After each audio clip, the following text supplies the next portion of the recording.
हेर्नुहोस् गाइस, मैले आज चाहिँ मुलाको अचार बट्टामा हाल्ने बनाएको होइन। आज चाहिँ यो धेरै टाइमपछि मुलाको अचार हाल्दैछु गाइस। यो बट्टामा हाल्ने अचार हो।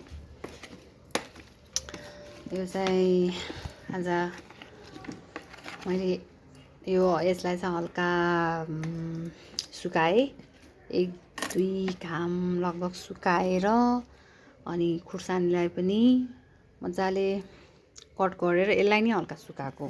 खुर्सानीलाई सुकाएँ, मुलालाई सुकाएँ अनि त्यसपछि अहिले चाहिँ मैले हाल्दैछु। यो चाहिँ धेरै दिन लाग्दैन, यो खानालाई हामीले यो धेरै दिन लाग्दैन। यो खाने भने हामीले 10-15 दिनमा चाहिँ हामीले खान सकिन्छ। यो अचार चाहिँ गाइस, यसमा चाहिँ धेरै केही राख्नु पर्दैन। यसमा अन्ली नुन, खुर्सानी अनि त्यो तोरी पाइन्छ नि त, त्यो तोरी भुटेर हल्का हालिदिने।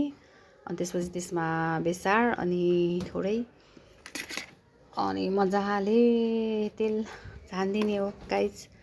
यसको रेसिपी यही नै।